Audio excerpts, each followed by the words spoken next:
Charlotte's Web by E.B. White, Chapter 16, Off to the Fair. The night before the county fair, everybody went to bed early. Fern and Avery were in bed by 8. Avery lay dreaming that the Ferris wheel had stopped and that he was in the top car. Fern lay dreaming that she was getting sick in the swings. Lurvy was in bed by 8:30. He lay dreaming that he was throwing baseballs at a cloth cat and winning a genuine Navajo blanket. Mr. and Mrs. Zuckerman were in bed by 9. Mrs. Zuckerman lay dreaming about a deep freeze unit. Mr. Zuckerman lay dreaming about Wilbur. He dreamt Wilbur had grown until he was 116 feet long and 92 feet high, and that he had won all the prizes at the fair and was covered with blue ribbons, and even had a blue ribbon tied to the end of his tail. Down in the barn cellar, the animals too went to sleep early, all except Charlotte. Tomorrow would be fair day. Every creature planned to get up early to see Wilbur off on his great adventure. When morning came, everybody got up at daylight. The day was hot. Up the road at the Arable's house, Fern lugged a pail of hot water to her room and took a sponge bath. She put on her prettiest dress because she knew she would see boys at the fair. Mrs. Arable scrubbed the back of Avery's neck and wet his hair and parted it, and brushed it down hard till it stuck to the top of his head, all but about 6 hairs that stood straight up. Avery put on clean underwear, clean blue jeans, and a clean shirt. Mr. Arable dressed, ate breakfast, and then went out and polished his truck. He had offered to drive everybody to the fair, including Wilbur. Bright and early, Lurvy put clean straw in Wilbur's crate and lifted it into the pig pen. The crate was green. In gold letters it said, "Zuckerman's Famous Pig." Charlotte had her web looking fine for the occasion. Wilbur ate his breakfast slowly. He tried to look radiant without getting food in his ears. In the kitchen, Mrs. Zuckerman suddenly made an announcement. "Homer," she said to her husband, "I'm going to give that pig a buttermilk bath." "A what?" said Mr. Zuckerman. "A buttermilk bath. My grandmother used to bathe her pig with buttermilk when it got dirty. I just remembered." "Wilbur's not dirty," said Mr. Zuckerman proudly. "He's filthy behind the ears," said Mrs. Zuckerman. "Every time Lurvy slops him, the food runs down around his ears. Then it dries and forms a crust. He also has a smudge on one side where he lays in the manure." "He lays in clean straw," corrected Mr. Zuckerman. "Well, he's dirty and he's going to have a bath." Mr. Zuckerman sat down weakly and ate a donut. His wife went to the woodshed. When she returned, she wore rubber boots and an old raincoat, and she carried a bucket of buttermilk and a small wooden paddle. "Edith, you're crazy," mumbled Zuckerman. She paid no attention. Together they walked to the pig pen. Mrs. Zuckerman wasted no time. She climbed in with Wilbur and went to work. Dipping her paddle in the buttermilk, she rubbed him all over. The geese gathered around to see the fun, and so did the sheep and lambs. Even Templeton poked his head out cautiously to watch Wilbur get a buttermilk bath. Charlotte got so interested she lowered herself on a drag line so she could see better. Wilbur stood still and closed his eyes. He could feel the buttermilk trickling down his sides.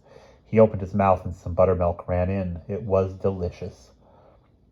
He felt radiant and happy. When Mrs. Zuckerman got through and rubbed him dry, he was the cleanest, prettiest pig you ever saw. He was pure white, pink around the ears and snout, and smooth as silk. The Zuckermans went up to change into their best clothes. Lurvy went to shave and put on his plaid shirt and his purple necktie. The animals were left to themselves in the barn. The 7 goslings paraded round and round their mother. "Please, please, please, take us to the fair," begged a gosling. Then all 7 began teasing to go. "Please, please, please, please, please, please." They made quite a racket. "Children," snapped the goose, "we're staying quietly at home. Only Wilbur is going to the fair." Just then Charlotte interrupted. "I shall go too," she said softly. "I have decided to go with Wilbur. He may need me. We can't tell what may happen at the fairgrounds. Somebody's got to go along who knows how to write. And I think Templeton better come too. I might need somebody to run errands and do general work." "I'm staying right here," grumbled the rat. "I haven't the slightest interest in fairs." "That's because you've never been to one," remarked the old sheep. "A fair is a rat's paradise. Everybody spills food at a fair. A rat can creep out late at night and have a feast. In the horse barn you will find oats that the trotters and pacers have spilled. In the trampled grass of the infield you will find old discarded lunch boxes containing the foul remains of peanut butter sandwiches, hard-boiled eggs, cracker crumbs, bits of donuts, and particles of cheese.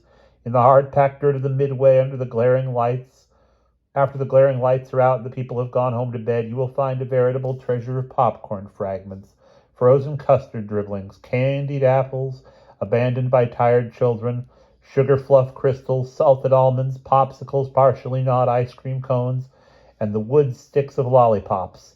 Everywhere is loot for a rat. In tents and booths and haylofts, why, a fair has enough disgusting leftover food to satisfy a whole army of rats. Templeton's eyes were blazing. Is that true? He asked. Is this appetizing yarn of yours true? I like high living, and what you say tempts me. It is true, said the old sheep. Go to the fair, Templeton. You will find that the conditions at a fair will surpass your wildest dreams. Buckets with sour mash sticking to them, tin cans containing particles of tuna fish, grocery bags stuffed with rotten. That's enough, cried Templeton. Don't tell me any more. I'm going. Good, said Charlotte, winking at the old sheep.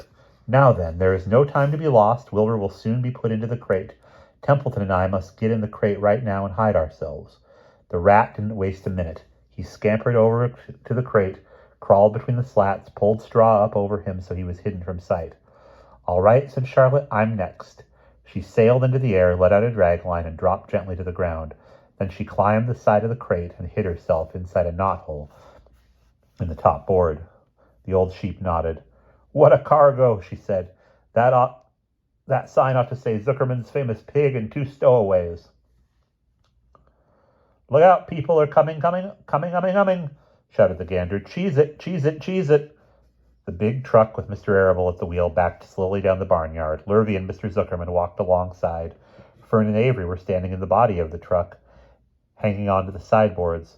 Listen to me, whispered the old sheep to Wilbur. When they open the crate and try to put you in, struggle. Don't go without a tussle. Pigs always resist if they are being loaded. If I struggle, I'll get dirty, said Wilbur. Never mind that. Do as I say. Struggle. If you were to walk into the crate without resisting, Zuckerman might think you were bewitched. He'd be scared to go to the fair. Templeton poked his head up through the straw. Struggle if you must, he said, but kindly remember that I'm hiding down here in this crate. Don't want to be stepped on, or kicked in the face, or pummeled, or crushed in any way, or squashed, or buffeted about, or bruised, or lacerated, or scarred, or biffed. Just watch what you're doing, Mr. Radiant, when they get shoving you in.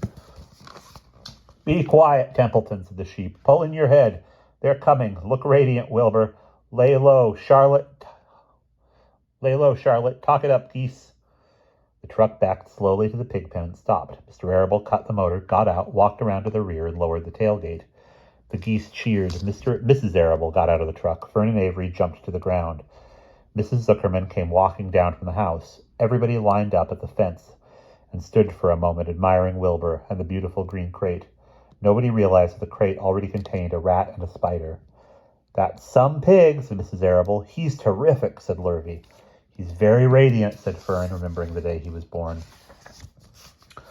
Well, said Mrs. Zuckerman, he's clean anyway. The buttermilk certainly helped. Mr. Arable studied Wilbur carefully. Yes, he's a wonderful pig, he said. It's hard to believe that he was the runt of the litter. You'll get some extra good ham and bacon, Homer, when it comes time to kill that pig. Wilbur heard these words and his heart almost stopped. I think I'm going to faint, he whispered to the old sheep, who was watching. Kneel down, whispered the old sheep. Let the blood rush to your head. Wilbur sank to his knees, all radiance gone, his eyes closed. Look, screamed Fern. He's fading away. Hey, watch me, said Avery, crawling on all fours into the crate. I'm a pig. Avery's foot touched Templeton under the straw. What a mess, thought the rat. What fantastic creatures boys are. Why did I let myself in for this? The geese saw Avery in the crate and cheered. Avery, you get out of that crate this instant, commanded his mother. What do you think you are? I'm a pig, cried Avery, tossing handfuls of straw into the air. Oink, oink, oink. The truck is rolling away, Papa, said Fern. The truck, with no one at the wheel, had started to roll downhill.